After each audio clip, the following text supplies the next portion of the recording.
Hi, Jamie. Hi. All right. Hey, everyone. Welcome to another episode of LawTech Connect on Litera TV. I'm Adriana Linares. I'm your host. It is 9:30 in the morning in New Orleans, where I am streaming from live today. And my guest, Jamie Marcario, is in Orlando, Florida. It's 10:30 in the morning Wrong. there. Actually, St. Petersburg, Florida, but Oh, close. Yeah. Jamie, why do I always put you in Orlando? I do that every I don't time. know. Isn't that weird? I don't know. That's a really weird association, and I'm not sure if it's a compliment or I'm going to take it as that. Take it as that, because then we're the happiest place on earth here at Brava Business Law. That's so true. And, that's my home, my people. So I associate all good things with Orlando. Although jokingly, I'll say this sort of on the side. I call it Borlando. Yeah. That's why I have a place in New Orleans where, we can get a little bit of excitement here. But I want to thank you, first of all, for taking time to chat with me today. On LawTech Connect, I've been featuring attorneys who have niche practices, cool practices. And I know that you have a pretty cool niche, which is female founders. So before we launch into talking about your niche, your practice area that you like so much, give me a little background on you as a lawyer, as how you got to this point. Did you have a previous career? Just give us a little background. Oh, wow. So I'm going to do this in a nutshell. So okay. I am not someone who woke up at the age of 4 and said, I want to be an attorney. That is not the life that I lived. I have done so many things and had a really fun, interesting ride before. I'm a second, third, fourth career lawyer. I was a teacher, a writer, a middle school teacher, English, writer, editor. I was a director of editorial at PricewaterhouseCoopers. Wow. Before I went to law school, and an actress in New York City. I did a lot of stuff.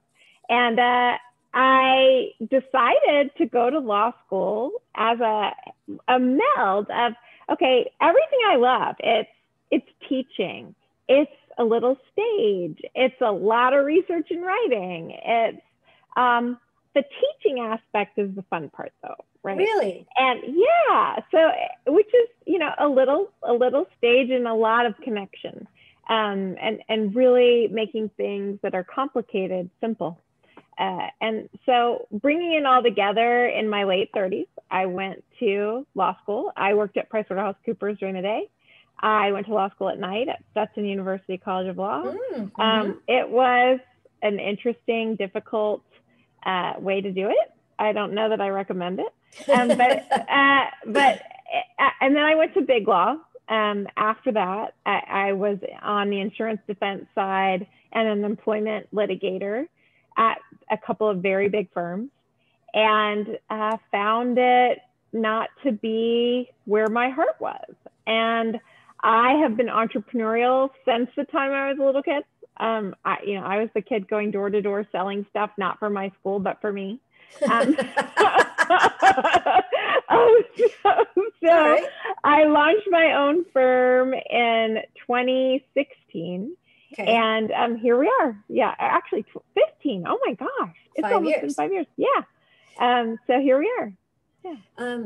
I talked to a lot of lawyers and about the things that they like. I don't think I've ever had a lawyer tell me that teaching, and I'm going to ask you to dive into that, but I think I get it. Teaching is part of what they do. I mean, I'll probably have a lawyer say, well, my job is to educate my clients about what their options are and what the best route is and to advise them on the best way to go. So I guess that's kind of what they're saying, but I've never had someone just say, that's my favorite part, is teaching my clients. And I guess that's what you're saying about the law and what their options are?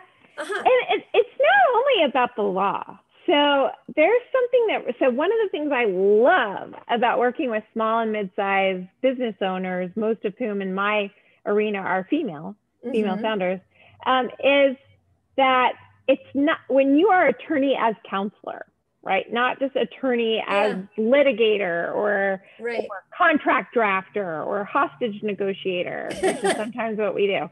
But truly lawyer as counselor, we're not only helping someone understand their legal options in plain English, we're sometimes really helping them understand, well, how does a business run?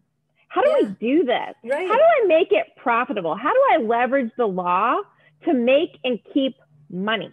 It's not so much about, well, what are my legal options and strategies? Who cares? The question is, how do I help you as a lawyer? How can my firm help you and teach you to use that contract we drafted for you to make more money? How do we teach you to stay out of litigation whenever possible? Yeah. How do we teach you to when you have to litigate, how do we do this to our best advantage? What do we do? It's a doing kind of teaching, not so much about, well, here's the law, because that's not good party talk. Right. And I feel like, you know, I've watched a couple of your interviews on YouTube, and I've read about you, and we're friends on Facebook. So I see your personality a lot. And I feel like you are two other things other than a lawyer, probably to your clients. I mean, to your clients, but probably to your friends too, because this is the sense I get. I think you're not only a business coach, but also I find that you're a happiness coach. Yeah, you know, it's funny that you say that. You're the second person I've said that to in the past week in doing interviews. And I have not said that ever before in all the interviews I've done and all the people I've talked to. So yeah, what do you think about that? Do you see yourself as a happiness coach and a business coach? You know, I'm going to tear up because you said that. That means the world to me. And I think you're being drawn to those people at a time when people need it. So that's really cool. Yeah. Oh. That's what I do. I don't know that I'm a happiness coach. But I certainly, our first firm value is radiate joy. So, sounds like a happiness coach to me. So it's, to me, I don't know that I can coach happiness. I don't know that you can coach that. It's a decision. So happiness is a decision. Joy is a decision. And, it's probably odd for a law firm to have as its first value that we radiate joy. But if we're dealing with people who are in really difficult situations, when someone calls a law firm, they're generally not thrilled about the need to call us. They're generally in a tough spot. They have a need. Either they're fighting in court or they're negotiating a business deal. Maybe the business deal is a great thing and they feel good about it. Often they don't. They're scared. They haven't called a lawyer before. Or they've called a lot of lawyers and the lawyers weren't exactly the type of lawyer that was approachable and you could just ask questions without feeling stupid. So maybe we do that. I'm gonna adopt that. Yeah, happiness coach. Just own it, Jamie. Yeah, I'm owning it.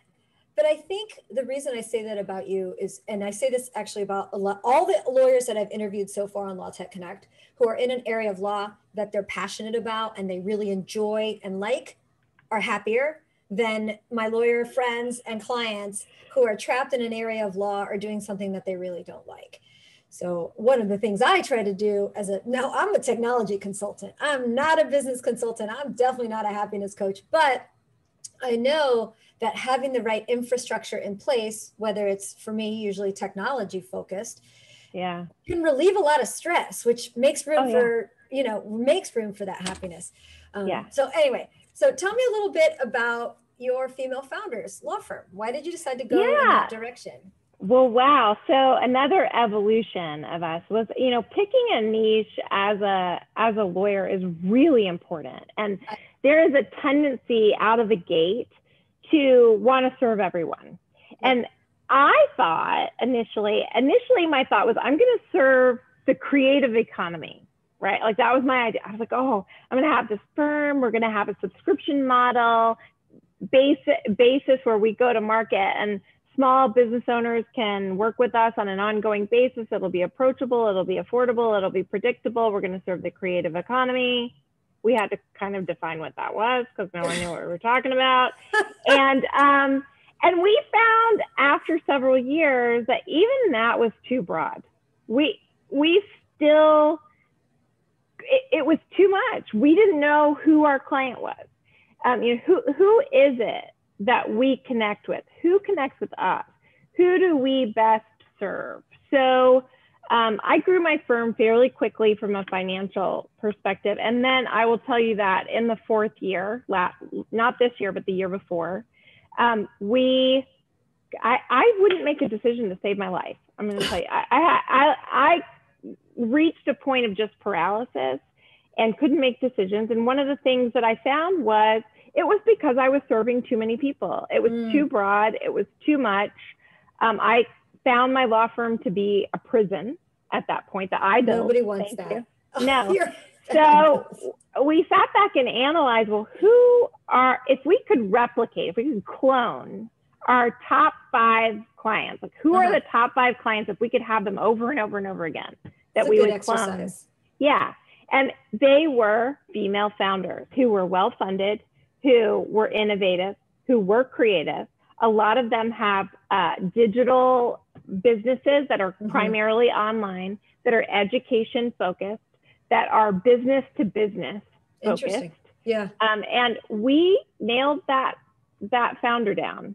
And I love working with women.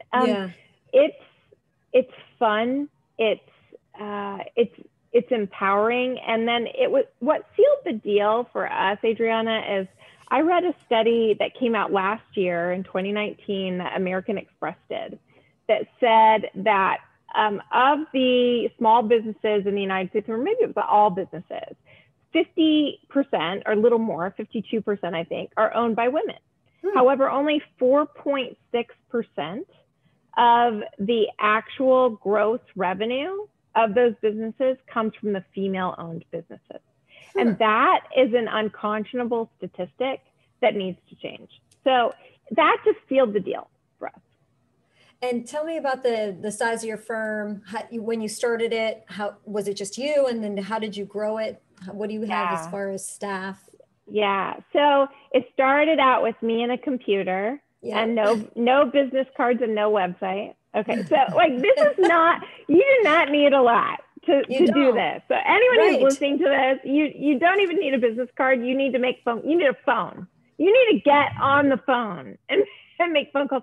And you need amazing technology to help that happen, right? So we absolutely need systems and technology systems that can support us. So especially when you're solo, the more efficient you can be with technology, the better off you are. So we definitely had the advantage of some great systems. We use something called Smokeball. We've used it out of the gate. We love it. And that combined with all of the Microsoft Office suite, it has really worked well for us. But it was just me and a computer. I think I got business cards within the first 4 months, maybe somewhere in there. Okay. I got really stuck on a logo and a name. Don't do that. Just do it. Just start. Good advice. Good advice. Yeah, don't do that. Don't make the mistakes I made. I grew the first year with myself and an assistant. And then eventually to cover a little more than my salary at my big firm. The next year with the help, it was then myself and a paralegal. Okay. The next year, and we grew it to more than 2 times. Actually, I think it was close to 3 times what we made the year before. Excellent. The second year we added a lawyer. So it's 2 lawyers, a paralegal, and we actually added a client relations director, which I can't say enough about. That key hire. Interesting. And then we also added my fab husband as our COO. Because I didn't want to do the bookkeeping anymore. Thank you. And, know your strengths. Your strengths. Yeah. No, definitely not. So that year we more than quadrupled it from the year before, which was fantastic. And then I tanked it the next year. Just let myself. And when I say tanked it, we did a little more than half that we did the year before. With just viewers, it was down to just me as the lawyer, a COO, and a client relations director, and we moved to remote contract attorneys. So now, interesting, and that's a great model because we're able to really test drive how we work together first to see is this going to work. So I usually run a really strange little fun ad that is attractive to the kind of person that is going to have the skill set and fit in the culture that we're creating here, which, as you already noted, is kind of happiness first, lawyer second. So but they have to be a Mac Daddy awesome lawyer, Mac Mama awesome lawyer. It doesn't matter which one, but one of those two. And we find them generally online. I usually network. I work my network like crazy to find them. And right now we're up to 4. A couple of whom are almost full-time contract attorneys, one in-house full-time litigator. We are in talks with someone to be our full-time transactional in-house lawyer, and we will maintain those 4 contract lawyers. And having the contract lawyers helps us decide how to capacity plan. So it allows us, this is something I didn't know how to do at the beginning. So I will tell you, this is really important.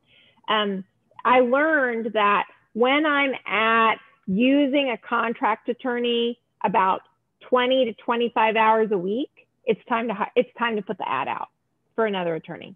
So, and sometimes what we do is we simply test drive the relationship to see if it's going to work either on a contract basis or in-house. So, but we know now when it's time to add a body and a brain. So not just a body, we really need the brain. Yeah, it's good to have both. Sometimes I feel like I only have one of those going. To have them both actually working at the same time is a big get for me. Where do you post the ads? We usually do it on LinkedIn and all social. Like we go social with it all the time. We also have used to some success some recruiters.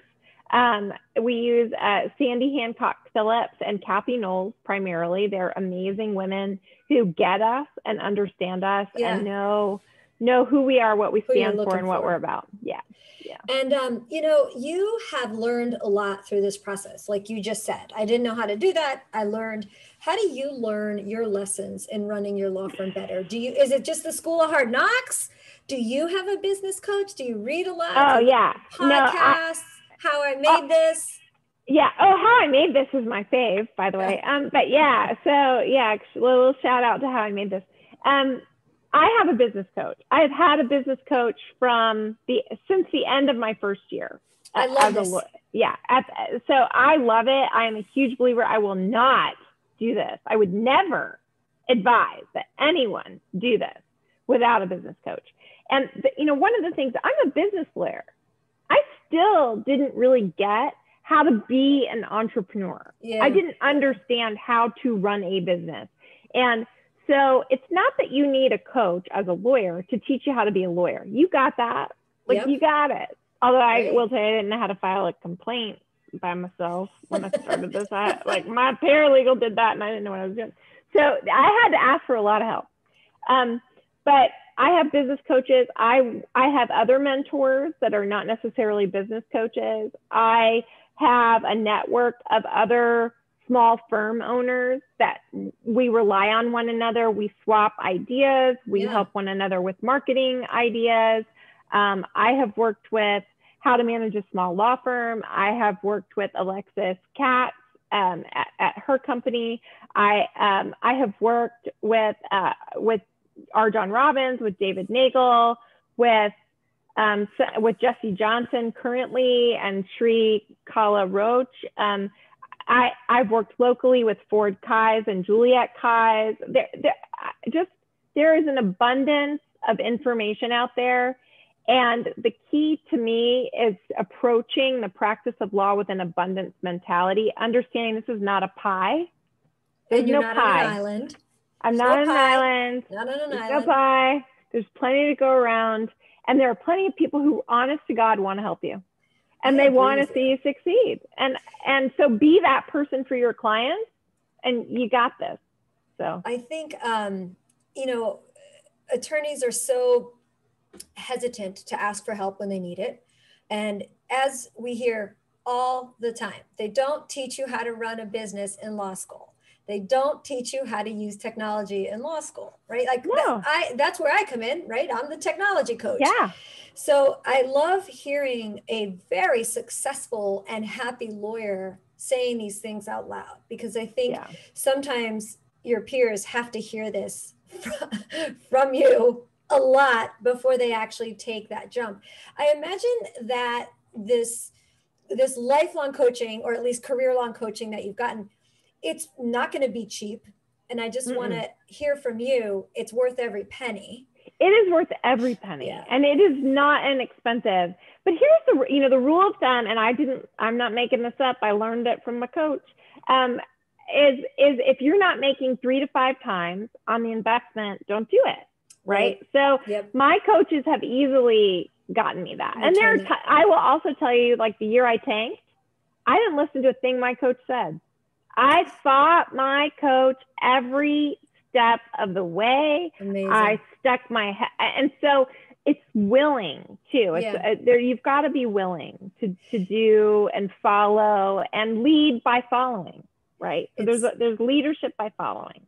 It's really hard, I think, for almost any of us to admit to ourselves that we're not smarter than everyone else. Well, but here's the thing that I think, and just as a side note, we are in 2021 launching a second business that's called CEO's Lead, and it is a coaching program for women entrepreneurs who are seeking 7 figures. So that's these two things will be married to one another in some way. But I think the key is that I don't need to be the smartest person in the room. I need to be smart about the things I'm smart about. Yeah. I have a special brand of genius that's just mine, and you have yours. And did you say CEO? CEO's Lead is the name of the company. It's a working title right now. I don't know that we're going to market that way, but that's what we have an entity in place for it. And we have a couple of clients that we've engaged already. So we're excited about that. And so that's going to work hand in hand. Yeah. I should connect you to my friend Renee Stackhouse, whose husband was on here a few weeks ago. He's military defender, but she started a little passion project called MCLE, educating CLE sessions, sort of geared for and toward and around women. So that's very cool. Before we run out of time, which always happens to me way too soon, I want you to talk to me about the way you use technology to make communicating and working with your clients seamless and frictionless, because you are very tech forward. Yeah, well, we are always getting better at this. And in fact, we have some real hiccups in our life right now that we need you for. So we definitely we rely on Smokeball as our case management system. Excellent. We have automated emails that go out when someone contacts us, when they set up a consult with us, they get a picture. So in that, and I learned this from my coach. I didn't learn this on my own. An email goes out that tells you where we are, map to the office. What do we look like? Who are you going to see when we're here? You're going to see this fabulous Yalla Ford mural behind me. You're going to know you're in the right place when you get here. We are using MailChimp currently as our automated system to send out. We also use #creative for our social media management. And they help us. And we also use, when we're doing it in-house, we use Hootsuite for managing all of that. We're we're finally getting to the place where it's time to integrate it all, get a kind of a more kick-butt CRM system. We're there, but it took us a while to get to this point, and now we're there. So it's as I say often in my interviews, it's the Rube Goldberg machine of stacking together technology. And then at some point, you just want the magic to happen without having a ball go down a slide that hits a domino, that hits an egg, that lands in the frying pan. Because when you have all those separate pieces, when one element breaks, they all break. So I totally respect you looking for and all-in-ones are hard to find. So make sure you let me know what you land on, because I'll put a lot of value in that. Or you're going to tell us what it is. We're coming to you, lady. So sorry. I can tell you the one that I use. I think I mentioned it to you on the phone. You did. I don't know if you've gotten a chance to check it out. I use Visita, VCITA, and I like it. It's about $800 a year, and it's pretty much an all-in-one. I can do newsletters out of there, discounts, bundles. I can get payments. I can take an appointment in through my website.